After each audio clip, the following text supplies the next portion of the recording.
Oke, assalamualaikum warahmatullahi wabarakatuh. Izin memperkenalkan diri, nama Syahri Ramdan dari kelas akuntansi B1R2. Saya di sini ingin menjelaskan gimana tentang cara penginputan, pembuatan dan pelaporan ISPT PPN atau pajak pertama nilai. Oke, lanjut saja. Kita masuk ke tag video. Nah, ini kan kita masuk dalam aplikasi di sini terdapat koneksi database karena sebelumnya saya sudah membuat. Kita cari database yang telah kita buat atau simpan. Oke, kita masuk.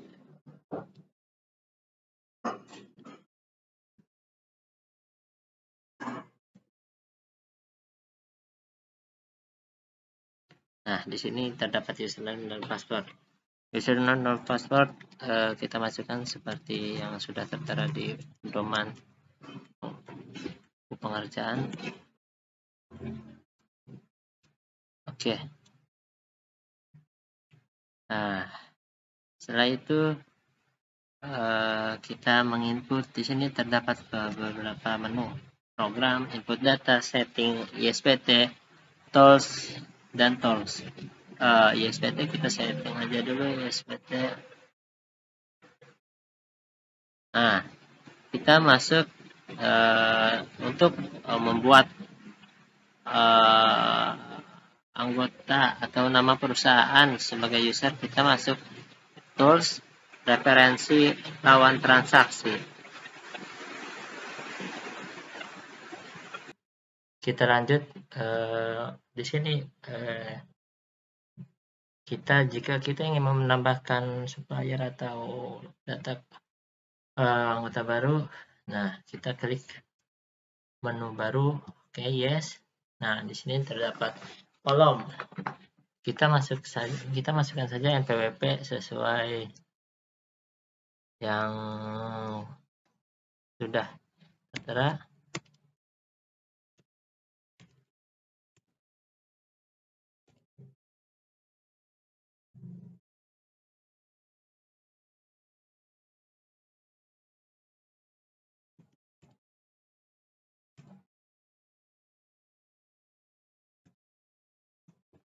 Kita masukkan nama, misalkan di situ terdapat Agung.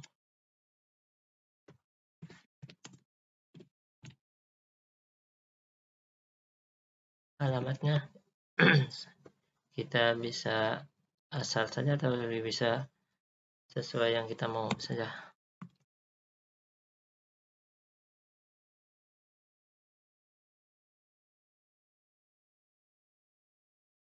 Setelah selesai, kita klik simpan.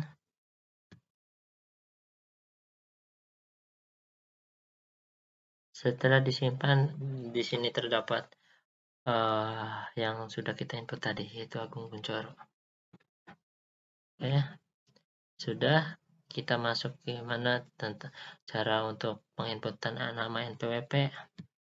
Setelah itu kita input data. Di sini terdapat beberapa menu, yaitu pajak masukan, pajak keluaran, pajak masukan, dan SPT, rincian atau posting data. Kita masuk menu pajak keluaran. Di sini menu pajak keluaran, sebelum kita memasukkan penginputan transaksi atau data, kita seharusnya lebih baik memperhatikan pada masanya, karena terdapat di soal masanya itu adalah Desember tahun 2020, karena di sini tahun 2022. Oke, jika kita di sini kan masih terdapat kosong, beberapa kosong. Nah, kita masuk ke baru. Nah, ini terdapat tampilan seperti ini. Tampilan seperti ini kita masukkan saja sesuai transaksi. Di sini terdapat menu NPWP, itu adalah yang tertera di soal, yang tertera di soal dan sudah kita inputkan pada menu sebelumnya. Oke, kita pilih. Nah, di sini karena saya sudah melanjutkan beberapa transaksi, di sini terdapat nomor dokumennya sudah selanjutnya. Setelah itu kita masukkan dasar pengenaan pajak sesuai di soal yang sudah dosen berikan. Kita masukkan saja. Nah, jika sudah ini, otomatis PPN akan tertera dengan sendirinya, yaitu dengan 10%. Nah, setelah itu kita klik menu simpan.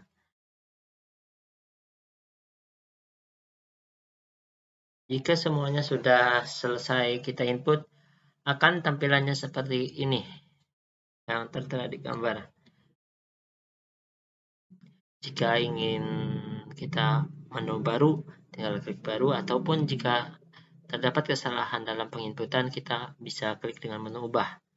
Setelah itu semua selesai, tinggal kita klik menu posting. Setelah pajak keluaran sudah diinput, kita masuk ke dalam pajak masukan. Di sini terdapat pajak masukan. Caranya sama seperti yang sebelumnya, sama seperti pajak keluaran, yaitu sebelum untuk memasukkan transaksi, alangkah lebih baiknya kita memperhatikan masa pajak tersebut. Itu kita klik masa Desember, nah tahunnya pada tahun 2020. Kita masukkan saja, caranya sama seperti sebelumnya. Jika di sini menunya perolehan, akan cocokkan sesuai dengan transaksi. Jika menunya impor, terdapat di nomor 1. Kita bisa menginginkan sesuai alumni saja, oke? Sama ini juga, jika kepada pihak yang bukan pemungut PPN dan ini terdapat ada beberapa lampiran, itu sesuai dengan transaksi saja. Oke, kita masuk. Setelah itu kita masuk sama faktor pajak juga. Sama faktor pajak juga, jika nota retur sebelumnya itu berarti nota retur juga. Di sini dokumen bisa dibaca saja sendiri ya. Oke.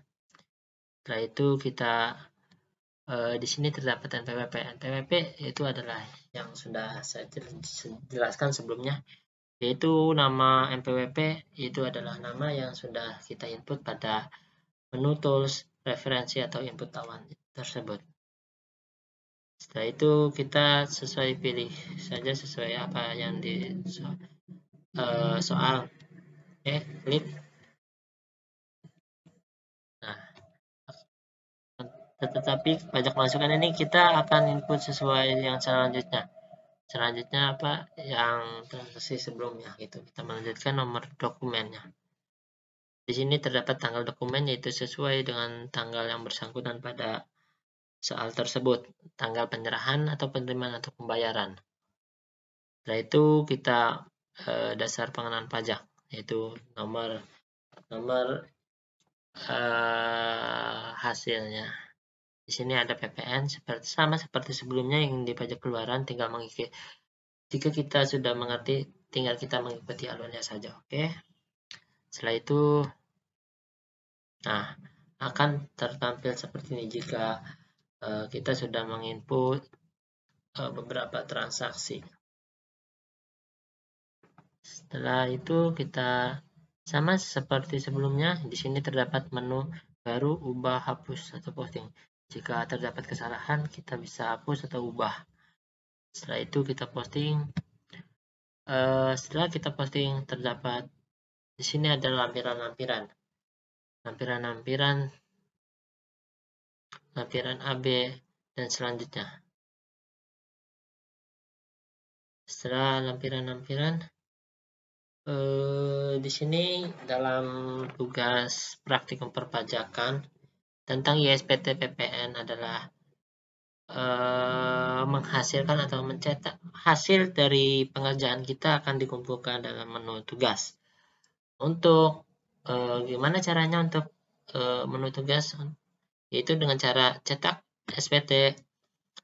Di sini terdapat beberapa lampiran. SPT induk, ampunan AB, dan selanjutnya kita centang saja semua. Oke, setelah itu kita centang semua dalam menu cetak. Setelah dicentang semua, kita akan ditampilkan beberapa lampiran seperti yang di bawah ini. Jika kita dalam arti jika kita tidak dapat menampilkan dalam print preview tersebut, kita mungkin ada kesalahan dalam crystal report, atau crystal report kita bisa saja mungkin tidak sesuai dengan aplikasi laptop yang kita gunakan, pertama. Yang kedua, mungkin crystal report belum diinstal dalam laptop kita. Itu saja sih mungkin jika terdapat beberapa yang tidak tampil. Setelah itu kita klik export. Kita masukkan sesuai apa yang judul kita inginkan. Setelah itu kita klik save. Save akan otomatis jika kita sudah mengklik save akan tertampil atau akan tampil seperti yang di atas seperti ini. Oke, mungkin itu saja yang dapat kami jelaskan. Kurang lebihnya mohon maaf. Jika terdapat kesalahan kata dalam penjelasan ini. Oke, wabillahi taufiq wal hidayah. Wassalamualaikum warahmatullahi wabarakatuh.